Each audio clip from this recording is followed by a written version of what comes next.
صباح الخير. Good morning and I'd like to welcome all of you. بحب أرحب بكم جميعا. بما إنه ما حدش قدمني فأنا هقدم نفسي أولا. اسمي حافظ المرازي. بأظهر في بعض البرامج التلفزيونية عشان أهدي الأجواء لما تكون مشتعلة أو أشعللها لو كانت هادية، لكن ده مش شغلتي الرئيسية. شغلتي الرئيسية إني مع مركز أدهم سنتر، مركز أدهم للصحافة التلفزيونية والإلكترونية، يتبع كلية الشؤون الدولية والسياسة العامة في الجامعة الأمريكية. مركز أدهم أنشئ من منتصف الثمانينات وليه دور رائد الحقيقة في تأهيل وعمل دراسات عليا في الصحافة التلفزيونية تكاد تكون لها ريادة في المنطقة كلها بالنسبة لهذا التخصص.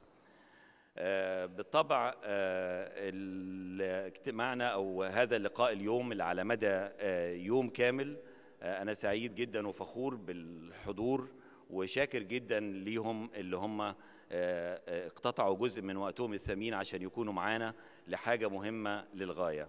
الحاجة الحقيقة اللي احنا مجتمعين عليها اليوم هو ما قبل الحوار المجتمعي. الحوار المجتمعي دائما شيء بنسمعه في مصر حوالين موضوع مشاريع قوانين بتقدم، ودايما بيدعى المجتمع انه يتناقش حول هذه الموضوعات. المرة دي مفيش مشروع قانون محدد موجود، لكن هيكون موجود. احنا بنتكلم على ان مصر مقبلة على إعادة كتابة قوانينها في الإعلام ومنظومة الإعلام في مصر. الدستور المصري الجديد وضع الحقيقة وأعطى ضمانات وصلاحيات كتيرة أعطى صلاحيات كتيرة بالنسبة وإن كان البعض ما بيجدش إنها كافية. الصحافة المكتوبة على الأقل حصلت على حق إطلاق الصحف. رغم هذا الإذاعة والتلفزيون مش كتير اللي بيتكلموا عن حقوق البث الإذاعي والتلفزيوني وإزاي الدول الأخرى بتنظم هذه العملية. مصر من سنة 1934 حتى الآن الحكومة فيها هي اللي بتحتكر كل الترددات الإذاعية والتلفزيونية الأرضية. بالتأكيد هيجي وقت قريب جدا لما يبدأ كتابة قوانين جديدة لمصر التساؤل: طب المحطات ديت هنديها لمين وبناء على إيه؟ هل هو مزاد اللي معاه فلوس أكتر هو اللي هياخد ولا لا؟ بالتأكيد لما هنبص على تجارب الدول الأخرى بتعمل إيه بالنسبة لملكية الإعلام وملكية الإذاعة والتلفزيون، بتعمل إيه بالنسبة لتجاوزات الإعلام، لأنه في شكوى كتيرة حوالين ضرورة إيجاد ميثاق شرف للإعلاميين. والعبارة دي كانت بتستخدم حتى مع النظام السابق كمبرر لوضع رقابة على الإعلاميين. أعتقد في مجتمع ما بعد الثورة الناس ما عندهمش تخوف من فكرة إن هم يجدوا معايير معينة لإمتى نقول إن في واحد تجاوز الحرية الإعلامية أو لما يتجاوزها، وإيه اللي يتعمل بالنسبة له. عشان كده أنا بقول إحنا ما بنخترعش عجلة، ومش واجب نعيد اختراع العجلة كل مرة. وهذا اللقاء للتأكيد على إن إحنا مش محتاجين نعيد اختراع عجلة، لأنه في تجارب حوالينا يمكننا على الأقل أن نستمع إليها، لا للترويج لنموذج معين ضد الآخر، ولكن فقط للتأكيد على أن احنا نسمع، ثم يبدأ المصريون بعد ذلك نقاشهم هم لوحديهم بناء على أمثلة وتجارب محددة. أعتقد بما أن احنا معنا أيضا تمثيل وسعادة السفير الألماني معنا، أعتقد كان في عبارة مشهورة للسياسي بيسمارك، وطبعا في عبارات كتيرة بتقال ليه، معرفش إذا كان قالها أو لا، هو أنه الحمقى بيتعلمون من أخطائهم، لكن العاقلين هم اللي بيتعلموا من أخطاء الآخرين. دعونا نتمنى أن احنا نتعلم من تجارب الآخرين، مش بالضرورة يكون أخطاء لكن ممارستهم. الدستور الأمريكي استغرق عشان تقرأ التعديل الأول ما بياخدش منها غير 15 ثانية، لكن المنظومة الرهيبة الكبيرة الضخمة جدا من أحكام المحكمة الدستورية العليا الأمريكية هي اللي بتحدد ملامح كل شيء. وكانت في الأول متحيزة لصالح الصحافة المكتوبة، الآن بدأت تعدل وقفها. هذا اللقاء من أجل هذا السبب. الجلسة الأولى فيه اللي هيديرها الدكتور عمرو حمزاوي زميلنا والأستاذ في الكلية الشؤون الدولية والسياسة العامة معنا في الجامعة الأمريكية، وبصفته أيضا إلى جانب أشياء أخرى منها النائب السابق. هيدير الجلسة الأولى عن التجربة الأوروبية، فرنسا، ألمانيا وبريطانيا. التجربة الثانية سأديرها عن التجربة الأمريكية.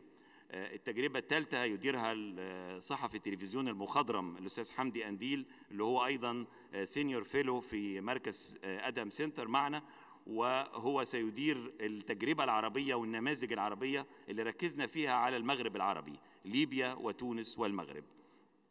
خلونا نبدأ أولا بكلمات الافتتاحية لسعادة السفراء الدول الممثلة معنا في هنا من خلال خبرائها الموجودين على مدى هذا اليوم. وطبعا السفير البريطاني السفير جيمس وات اعتذر لأنه موجود النهاردة خارج القاهرة، لكن القائم بالأعمال السيد دانيال دريك معنا بيمثله. السفير المغربي اعتذر شخصيا لأنه موجود في الرباط النهاردة، وبالتالي لن يكون لدينا تمثيل من المغرب. السفير الليبي هناك تمثيل ليبي، لكن هو اعتذر لأن ليبيا اليوم بتحتفل بعيد الثورة الليبية، فنهنئهم على ذلك. وأنا شاكر للسفيرة آن باترسون سفيرة الولايات المتحدة في القاهرة، لأنه اليوم أيضا يفترض أنه أجازة بالنسبة لهم، أعتقد عيد الرؤساء اللي يفترض يحتفل به غدا رسميا، لكن رغم ذلك شرفتنا. هيدير الجزء الأول من كلمات الافتتاحية للسادة السفراء لماذا نتوقع بالنسبة لتجارب دولهم خصوصا في التعامل مع منظومة الإعلام. سفير نبيل فهمي اللي طبعا أكثر من مكان كان سفير لمصر فيه، آخرهم كان في الولايات المتحدة من 1999 ل 2008، وهي كانت فترة حاسمة جدا ومهمة في علاقات الأمريكية المصرية والعربية، وهو الآن العميد المؤسس لكلية الشؤون الدولية والسياسات العامة.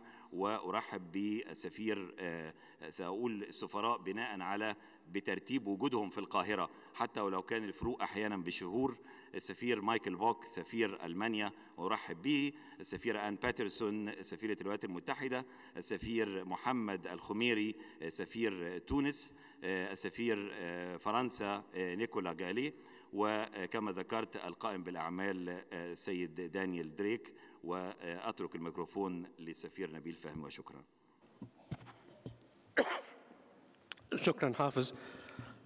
بارد البيت أود أضم صوتي لصوت حافظ بتقديم الشكر لكم جميعا على حضوركم اليوم، والترحيب بكم في القاهرة لمن حضر من خارج البلاد، واستعدادكم على المشاركة في هذا المحفل الذي نريد أن يكون مكان لحوار مثمر كجزء من عملية إعادة ترتيب النظام المصري. وما أقصد به في إشارة إلى النظام ليس بمعنى النظام بمعنى الحكم، إنما بقدر أن أقصد أساساً النظام بالمعنى الأوسع أو الأوردر الذي لا شك أن الإعلام جزء أساسي منه.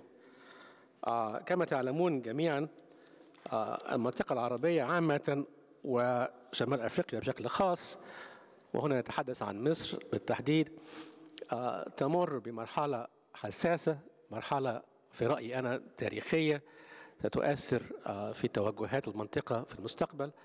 من ضمن أو من أهم سمات هذه المرحلة الرغبة في ممارسة الحرية وممارسة الخيارات، وفي تبادل والاستماع إلى وجهات النظر الأخرى. في هذا الإطار نشهد ما يسمى بمحاولة توسيع النطاق expanding the envelope. في نفس الوقت يجب أن يكون هناك إطار معين للعمل، وإلا انتهت الأمور إلى فوضى وعدم انضباط.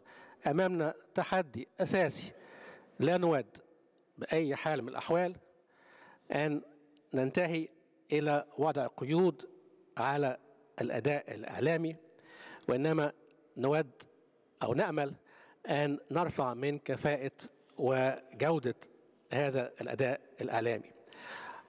بكل صراحة أنا لست من المقتنعين بأنه هذا الهدف تتحقق من خلال إعلان إصدار ميثاق أو إصدار قانون، وإنما حتما لابد أن يكون هناك قانون يحكم أو ينظم العمل في أي مجال من المجالات بما في ذلك الإعلام. إذا نظرنا إلى الوضع الإعلامي الحالي سنجد أن التحدي أمامنا توسيع نطاق الحريات وتوسيع مجال تحمل المسؤولية تجاه ممارسة هذه الحريات.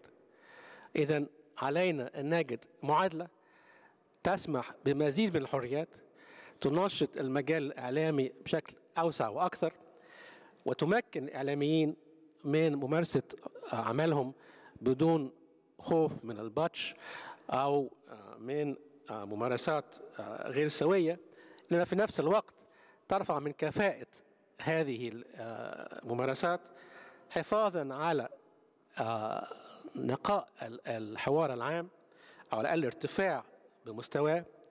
لا يوجد بطبيعة الحال لا توجد معادلة كاملة، لن نصل بأي حال من الأحوال، ولم يصل أحد إلى صياغة تضمن الممارسات الحرة بالكامل وتضمن أيضا الانضباط الكامل.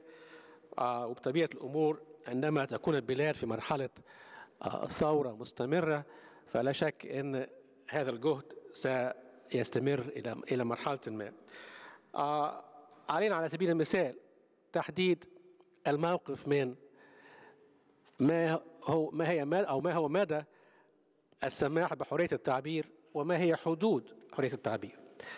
علينا تحديد ما هي الأجهزة المنوط بها تقييم هذه الحدود، وهل ينطبق ذلك على الإعلام بشكل عام أم على الإعلام الحر أو بمعنى المستقل؟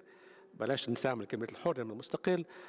في رأيي بطبيعة الحال يجب أن يكون القاعدة واحدة للجميع. هناك أمور كثيرة كمواطن مصري مارس العمل العام منذ فترة طويلة، شاهدت فترات من التجربة المصرية كانت الخيارات فيها محدودة للغاية، ثم شاهدت فترات أخرى كانت الخيارات فيها تتسع اتساع أوسع مع ردة بين الحين والآخر.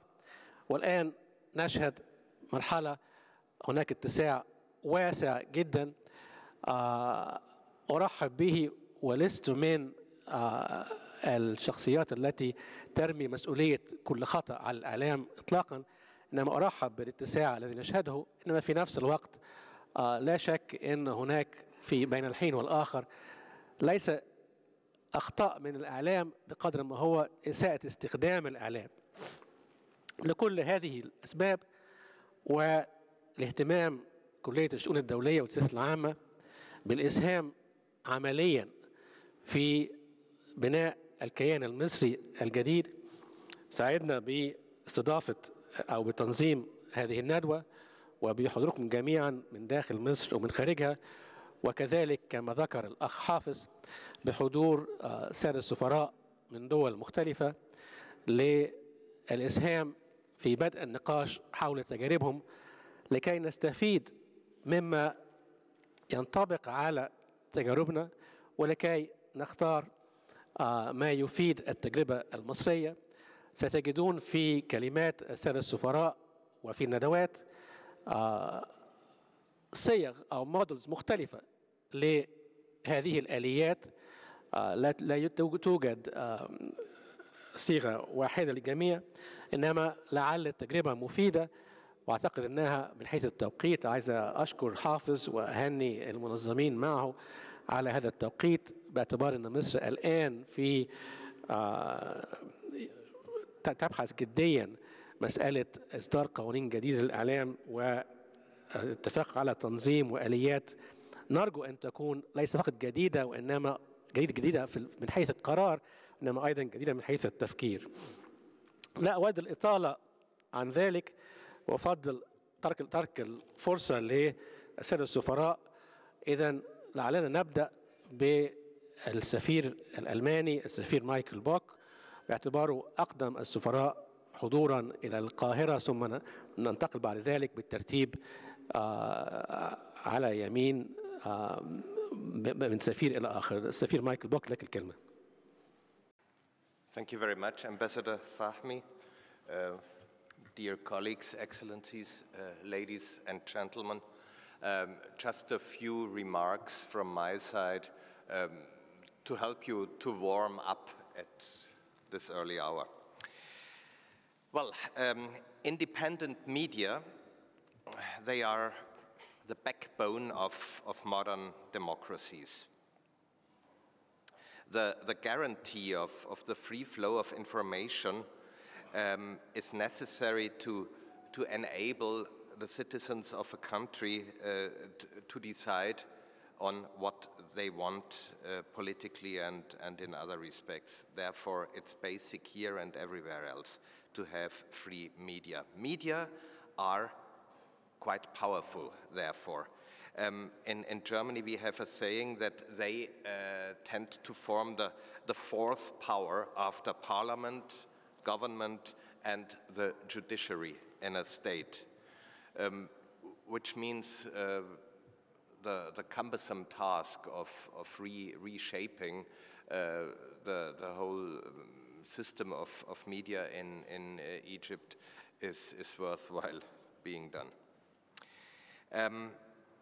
It is common knowledge that the influence of media was one reason why the communist system fell about 20 years ago. Or remember Spain about 10 years ago when there was that jihadi attack on a train at Madrid main train station. President Aznar by that time blamed ETA for it. But he was wrong, and he knew that he was wrong. He had lied to the public, and the elections next day proved that he was wrong. People say that due to this lie, he lost the elections the next day.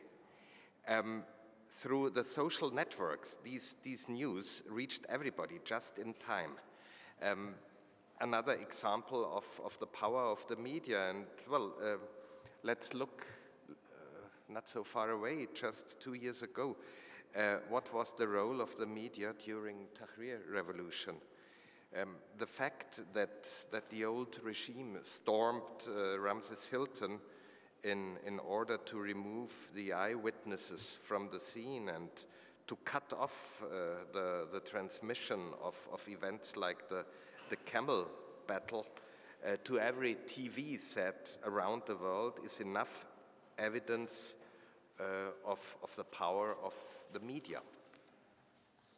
My examples, the three ones I mentioned, are in a way quite dangerous because they seem to prove that the media people are always the good guys, which is not necessarily true.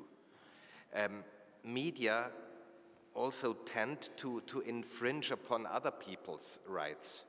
This is quite normal because they are part of a society, live and act amidst the society, which in the end makes it necessary to balance the rights of the media and the media personnel with other people's rights or with issues of public interest. To find the necessary balance is not an easy task at all, which has much to do with the history of a country, has much to do with the culture and the social structures of a country. You cannot, and Ambassador Fahmy, you mentioned it, you cannot just take an existing system and transfer it to Egypt. This will not work. You had better look and analyze and build up your own system according to your needs and learn from good and bad experiences from others. Our Western systems were built up during the last 100 years, when the whole scene was dominated mainly by the print media. The modern electronic media, starting with TV and coming to social networks, all these new systems offer quite new challenges. These challenges need new answers. The fresh conflict over YouTube on that ugly Mohammed video is quite a good example in this respect. And I think here we do not have too much to offer. Very, very interesting, very difficult issues.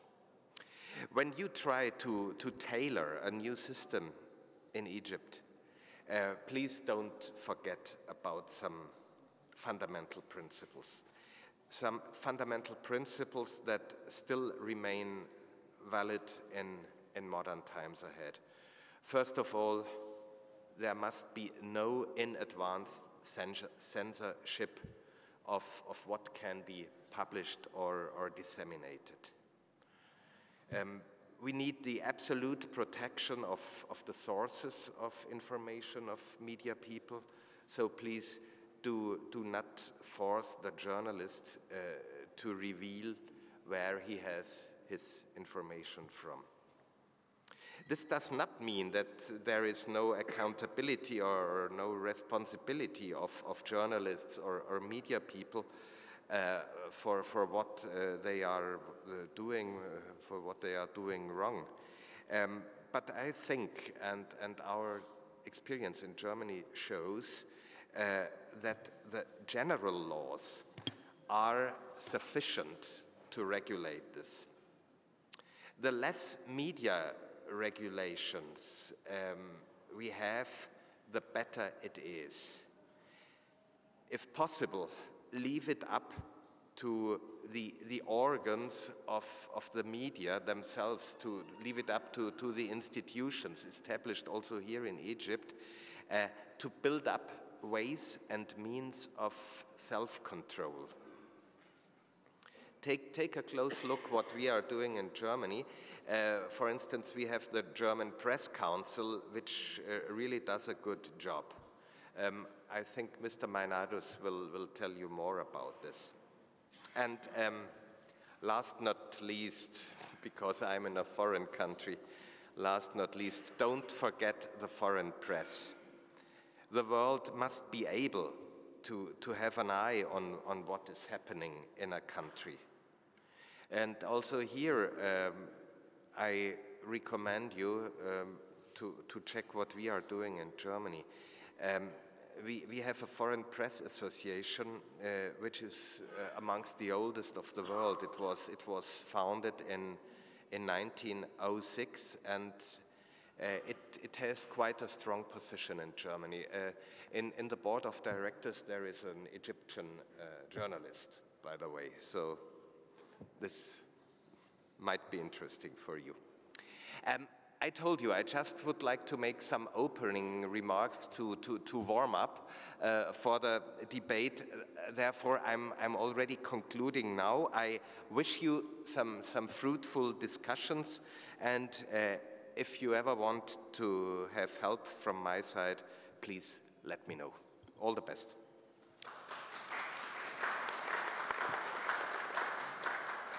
بشكر السفير بوك على كلماته ودقته في التعبير، وكما اعتدنا منه كان واضح ومحدد. أبرز أهمية الإعلام في إطار نظام الدولة، تحدث عن أهمية إيجاد توازن بين الحريات والمسؤوليات. أشار صراحة بواقعية أن تطوير النظام يحتاج إلى وقت، وكذلك نوه إلى أن القواعد التي كانت تنظم الإعلام في الماضي كانت خاصة أساساً بنظام إعلامي قديم، أما الآن فهناك آليات متعددة يجب أخذها في الاعتبار بما في ذلك السوشيال ميديا كما أشار، ثم حدد لنا مبادئ عامة يجب نحترمها أو تنطبق بصرف النظر عن آلية الإعلام. أنا بشكره على ذلك. الكلمة الآن للسفيرة الأمريكية السفيرة آن باترسون. تفضلي. Thank you. Thank you, Ambassador Fahmy, for organizing this important conference, and let me acknowledge my distinguished colleagues as well. No issue is more important in Egypt right now, since only through a free media can issues in a democracy be surfaced and resolved. An Egyptian human rights leader pointed out to me that of all the human rights issues under discussion in Egypt right now, women's rights, right to exercise religious beliefs, labor rights, media freedom is the most important, since only through the media can we find out about the status of the others. Well before the January 25th revolution, Egyptian journalists displayed tremendous courage in their struggle to strengthen the country's democratic process.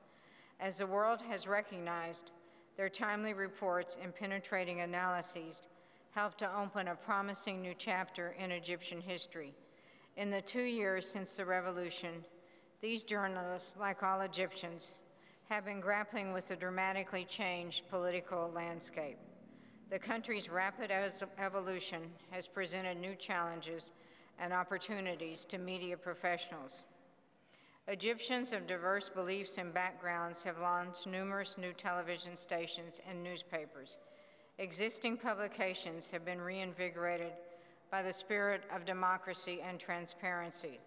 The lively conversations facilitated by Egyptian journalists have become an indispensable part of the country's democratic transition.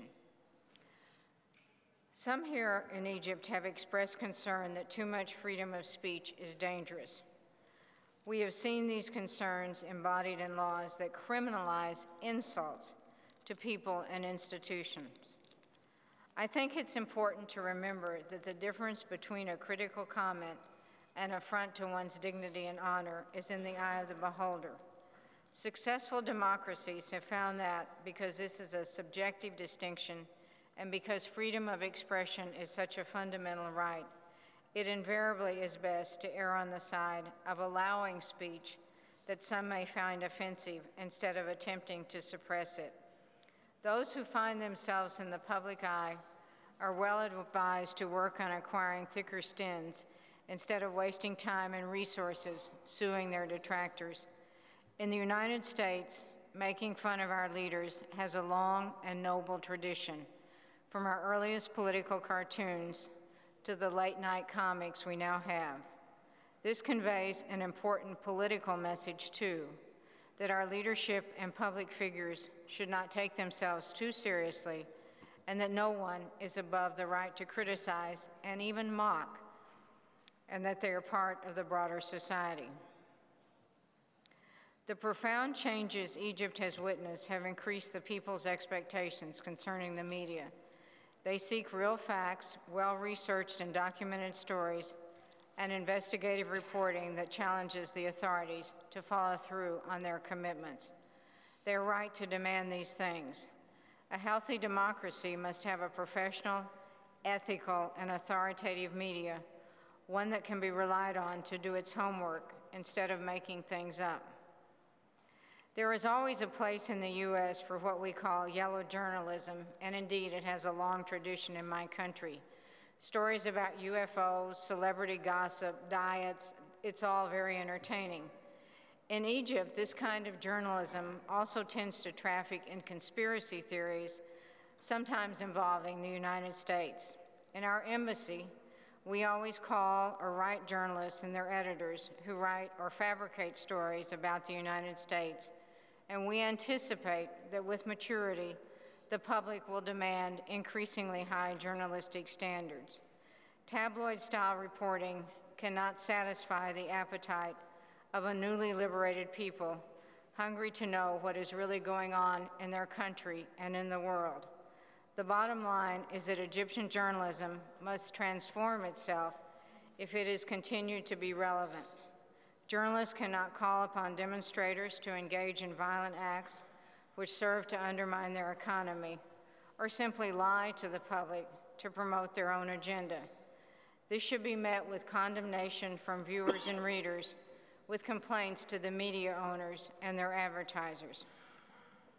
To highlight the need for reform, let's consider what happened during the last few weeks. We have seen court cases launched against journalists simply for speaking their minds. We have seen quite alarming attempts to intimidate journalists by encircling their studios at Media City with little response from the authorities. One leading and reputable journalist told me a couple of days ago that his news outlet had been sued 200 times. This is clearly harassment and a distraction from the important work of the media. All this has frustrated the public and made it extraordinarily difficult for Egypt's many excellent journalists to be heard above the background noise of rumors, lies, and mistrust. Every democracy is engaged in a constant debate over the limits of freedom of expression and the definition of excesses such as libel and incitement to violence. I know that decisions about what we would call public morals, obscenity, and insults to religious beliefs are particularly difficult and have been debated in American courts and our legislature for years. In the United States, our quest to balance freedom with responsibility has not been easy. We do not always get it right, but recognition that the struggle must occur and dedication to ensuring that the public is well served contribute to the responsible practice of journalism. Does the government have a role to play? Of course, through regulation that promotes thoughtful, transparent, and widely accepted professional standards, it can ensure the public's expectations are met. But over-regulation can be worse than no regulation at all. The government may represent the people, but it cannot presume to know all the answers. And in general, the government should not be in the business of owning and operating media, as experience shows that it is nearly impossible for government-owned media to maintain the editorial and reporting independence necessary to be a credible source of news and analysis. Civil society organizations also have a critical role to play. In many countries, including in the U.S., there are private organizations which serve as watchdogs of the press and of the government. Prestigious press organizations encourage their members to exercise the highest professional standards, if only through the attraction of membership in their exclusive ranks. Press associations also advance informal standards of conduct which their members observe. Some have committees that will address complaints of non-professional behavior against members and issue non-binding judgments. The U.S. in recent years has struggled with disagreements over whether money, particularly in political campaigns, is a form of free speech, whether journalists should be compelled to reveal their sources, and whether TV stations are liable if their guests or performers break obscenity laws. None of these are simple topics, and there are obviously no correct answers. The U.S. experience in this area has propelled our society mostly toward privately owned media that are disciplined by competitive market forces. Each country strikes a balance consistent with its history, its culture, and its value. But in a democracy, finding the answers is less important than ensuring that there is space for vigorous and candid debates. Again, in closing, let me thank AUC for organizing and hosting this essential conference.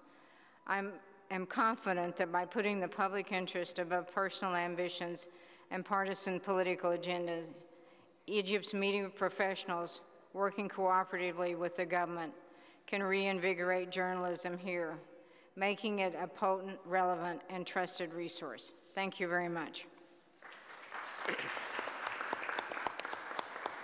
بشكر السفيرة باترسون.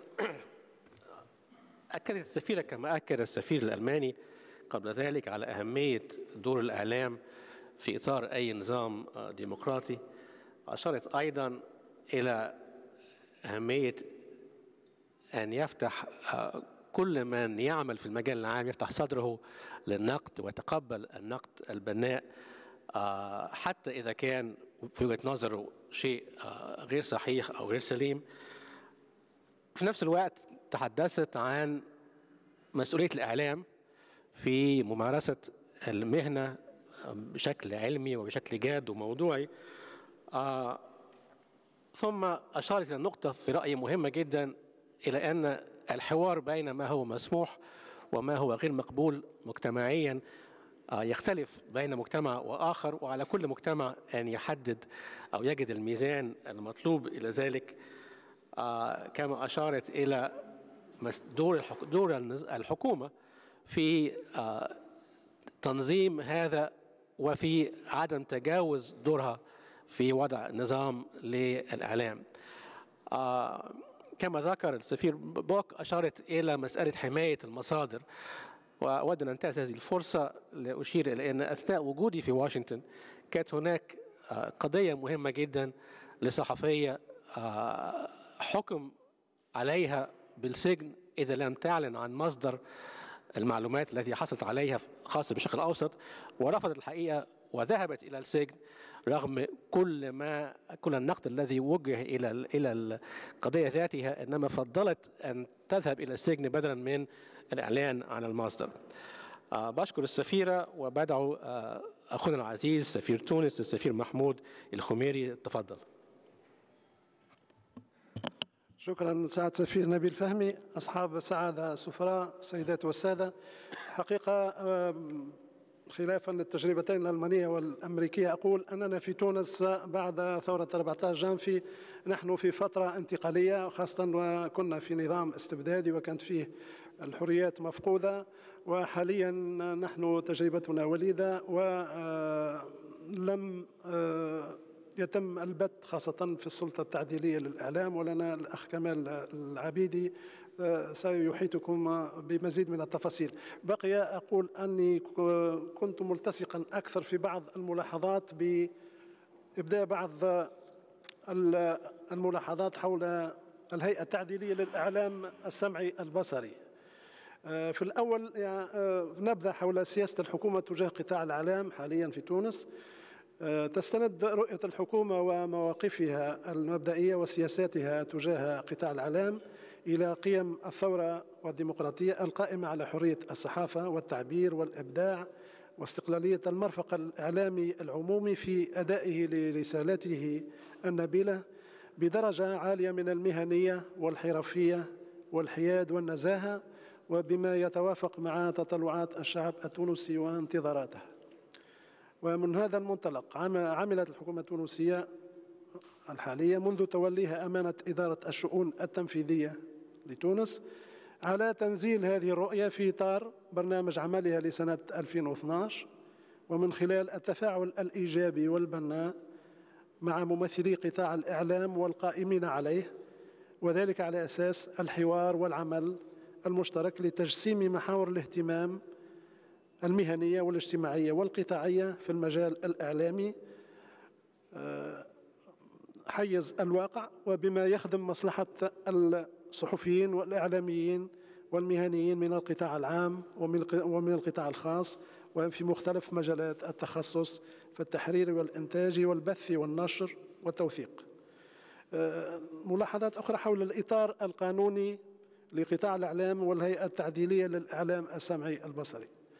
حرصت الحكومة على فتح باب الحوار والتشاور مع ممثلي قطاع الإعلام عن النقابات والجمعيات الأكثر تمثيلية من مختلف التخصصات لمناقشة المرسومين المشهورين في تونس 115 و 116 ومعرفة مدى تطابقهما مع الواقع الإعلامي في تونس.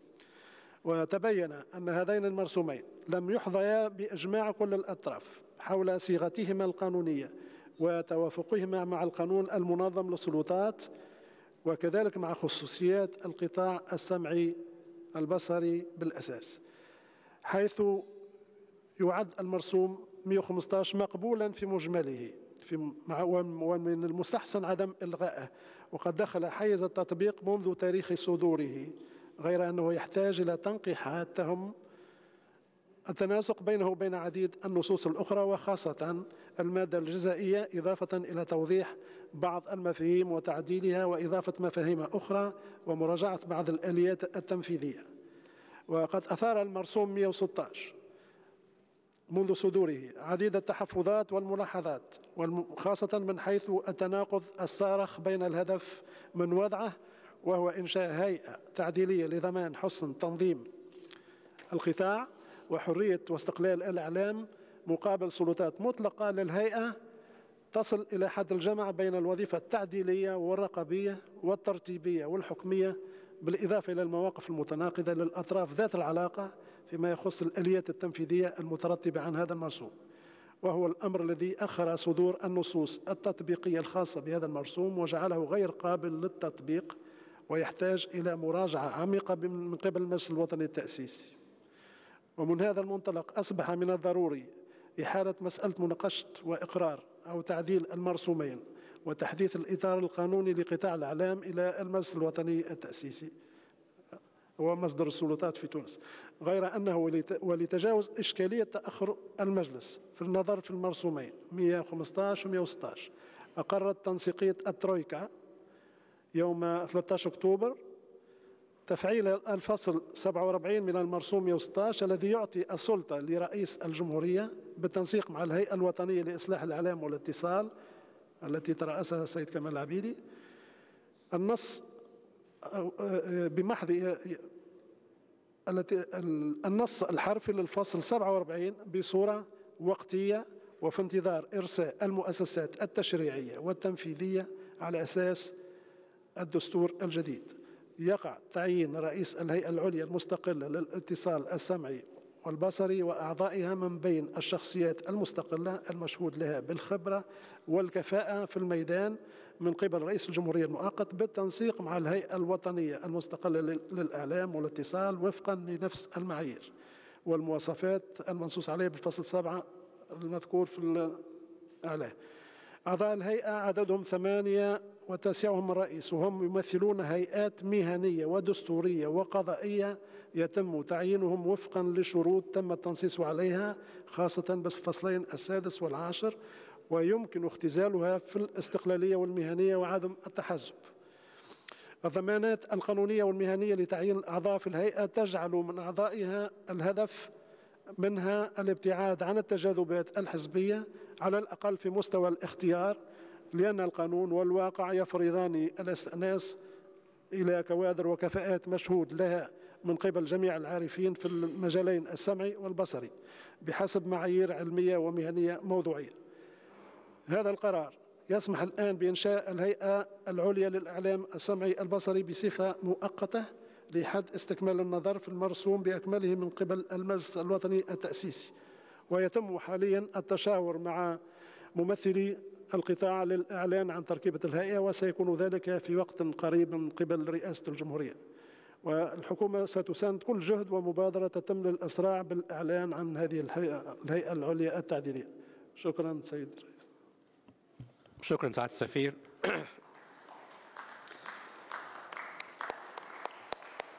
بشكر السفير خميري على ملاحظاته والتي أكد فيها أنه في أي إعادة تنظيم للإعلام يبد أن يتسق ذلك مع التطور التاريخي، وبمعنى أن ما حصل في مصر وما حصل في تونس هي ثورة من أجل الحريات. إذن علينا وضع تنظيم يسهل العمل الإعلامي ويضمن حقوق الإعلاميين بنفس القدر أنه يضمن المهنية السليمة.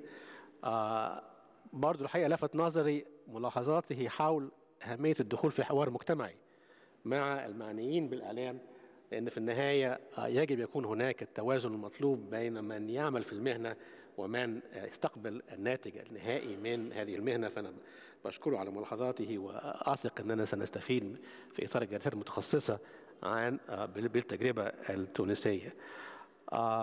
المتحدث التالي سعادة سفير فرنسا السفير نيكولاس جالي، تفضل.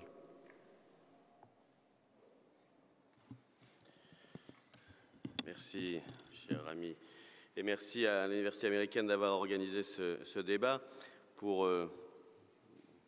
sauver le temps de chacun, je vais par revenir sur un certain nombre de choses que je partage entièrement et qui ont été dites précédemment sur le rôle central des journalistes, des médias et de la liberté de la presse dans la protection et dans l'illustration de la démocratie. J'aurais tendance à dire que lorsque le choix existe, l'excès de liberté est toujours préférable aux restrictions et que la liberté des médias dans une démocratie ancienne ou nouvelle est un peu le thermomètre de la démocratie et d'une démocratie vivante. La liberté d'expression en France est reconnue par la Déclaration des droits de l'homme de 1789, qui est le texte fondateur en la matière, et qui indique que la libre communication des pensées et des opinions est un des droits les plus précieux de l'homme. Notre pays ne peut donc être sensible au formidable mouvement de libération de la pensée et des opinions qui anime l'Égypte depuis 2 ans. Ce contexte dans lequel les idées circulent maintenant librement justifie la tenue de cette conférence sur la régulation audiovisuelle. Cette régulation est en effet indispensable à l'exercice de ces libertés dans un cadre démocratique et dans le respect de tous. Je remercie à cet égard les organisateurs égyptiens d'avoir associé l'organisme français, le Conseil supérieur de l'audiovisuel, à cette rencontre. L'histoire de la régulation audiovisuelle en France est aussi dense que récente et peut-être à plus d'un titre riche d'enseignements pour d'autres. Cette régulation a été mise en place à un moment où s'opérait la libéralisation du secteur et l'apparition de nombreuses radios et chaînes de télévision privées. Et le premier organisme de régulation a été la Haute Autorité de l'audiovisuel en 1982. Depuis lors, ce système de régulation audiovisuelle s'est transformé pour, d'une part, rechercher le meilleur équilibre possible entre la garantie de la liberté d'expression et le respect des autres libertés. Cette problématique de l'équilibre entre liberté et respect des droits a déjà été évoquée par d'autres. Et d'autre part, prendre en compte l'extraordinaire développement des moyens et des supports de communication auxquels nous assistons depuis 20 ans. Produit de cette évolution depuis 1982, l'actuel Conseil supérieur de l'audiovisuel dispose aujourd'hui d'un ensemble de moyens qui lui permettent de mettre en œuvre une régulation audiovisuelle efficace et équilibrée. Les représentants du CSA l'expliqueront mieux que moi durant les débats. Le Conseil supérieur de l'audiovisuel dispose également d'un pouvoir de sanction, qu'il s'agisse de sanctions financières ou de suspension d'autorisation ou de diffusion. Mais pour que l'équilibre que j'évoquais précédemment reste entier, ces sanctions sont sujettes au contrôle du juge. L'expérience acquise dans la réalisation de ces missions a conduit le CSA à jouer un rôle consultatif notable auprès du pouvoir exécutif comme du pouvoir législatif. Le CSA peut ainsi être saisi aussi bien par le président de la République ou par le Parlement pour toute question concernant l'audiovisuel, fixation des règles, obligations portant sur la publicité, relations de dépendance entre producteurs et diffuseurs. Il est donc devenu un acteur incontournable de l'élaboration des normes juridiques dans ce domaine. Fort de ses moyens et de son indépendance, le Conseil supérieur est aujourd'hui une instance respectée et acceptée dans la société française par l'ensemble des acteurs. Et cette reconnaissance dont il jouit en France est également une invitation à partager cette expérience avec d'autres pays et à regarder les expériences des autres. C'est la raison pour laquelle le Conseil supérieur s'investit dans la coopération européenne et internationale en s'enrichissant des expériences étrangères et en faisant en échange bénéficier les pays qui le souhaitent de son savoir comme de son savoir-faire. Ce sont ainsi pas moins de 40 délégations étrangères que le Conseil accueille chaque année en France pour partager cette expérience et autant de missions d'études qui sont réalisées par le CSA à l'étranger. La présence parmi nous en Égypte de représentants du CSA aujourd'hui témoigne de cette volonté, mais elle témoigne aussi de la volonté de la société égyptienne dans cette période de mutation profonde de s'informer de l'expérience des autres et d'établir dans ce pays un dispositif garantissant à la fois la liberté, l'équité et le respect des droits des citoyens à l'égard des médias. C'est un équilibre difficile, délicat, qui est toujours en mouvement, mais il est essentiel pour instaurer une démocratie pluraliste qui soit conforme aux aspirations de la révolution égyptienne de janvier 2011. Depuis 2 siècles, la France a souvent été une source d'inspiration pour les réformateurs égyptiens. C'est à la fois un honneur et une responsabilité, et je ne doute pas que cette fois encore notre expérience, avec ses succès, ses tâtonnements et ses erreurs, soit pour les Français et pour les Égyptiens une nouvelle occasion de constater que nous avons beaucoup à partager et beaucoup à apprendre des uns des autres. Je rappellerai pour terminer ce qui résume probablement le principe fondamental de la liberté d'expression et du respect des opinions des autres, qui est la fameuse formule de Voltaire. Je ne suis pas d'accord avec ce que vous dites, mais je ferai tout ce que je peux pour que vous puissiez le dire. Je vous souhaite plein succès à vos travaux et je vous remercie pour votre attention.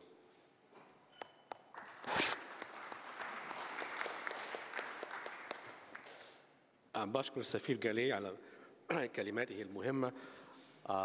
مرة أخرى أكد على أهمية احترام حرية التعبير، في نفس الوقت على مسؤولية من يقوم بذلك. أشار إلى التجربة الفرنسية في إنشاء مؤسسات مختلفة للإسهام في ضمان جودة الناتج الإعلامي وإيجاد التوازن المطلوب بين الحريات والحقوق وحق المواطن في معرفة المعلومة كاملة. ثم تحدث عن مسألة الرادع القانوني للمخالفات وأن ذلك يتم في إطار النظام القانوني القائم كما أشار قبل ذلك أعتقد السفير الألماني السفير بوك. أدعو السيد دانيال دريك قائم بأعمال السفارة البريطانية لإلقاء كلماته. مستر بريك اتفضل. Excellencies, ladies and gentlemen, thank you very much for inviting us to be involved with the very important conference today at the very eminent institution, the School of Global Affairs and Public Policy at AUC. And we're particularly delighted that you are looking at Ofcom, the UK's own communications regulator, as one of the potential models during the course of today. Over the past 2 years, our embassy here in the UK has supported a range of programs in the area of media reform in Egypt, working with institutions such as BBC Media Action, the Thomson Reuters Foundation, and also the Media Diversity Institute. And our sense is that there is huge ambition here to reform the way that the media operates and huge potential in the years ahead for a more comprehensive programme of media reform than has hitherto been the case. We're very pleased that you're learning from the way that Ofcom works, but we're also equally keen that you should learn from our shortcomings as well as our achievements.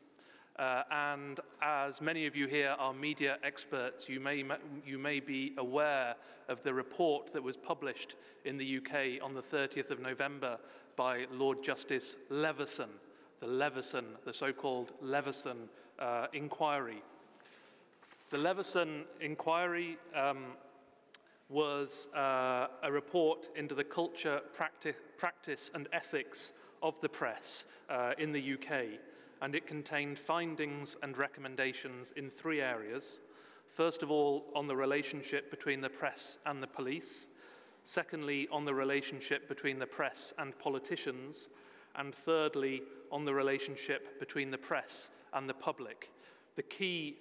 One of the key recommendations to emerge from that report was to establish a new independent self-regulating body for the press, underpinned by legislation, which should be independent of serving editors, governments and business. Now, we're only 3 months after the publication of that report, and there is still a very healthy debate in the UK about how exactly the main conclusions of the Leveson inquiry should be implemented. And in fact, there is also a set of criminal proceedings which are ongoing. But our Prime Minister very clearly welcomed the report as the most public and concentrated look at the press that the UK has ever seen.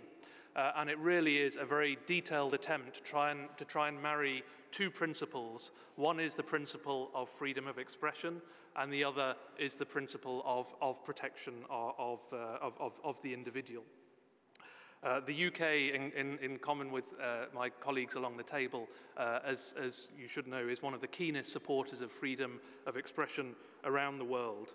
And we believe that a free and vigorous media is of fundamental importance to the democratic process.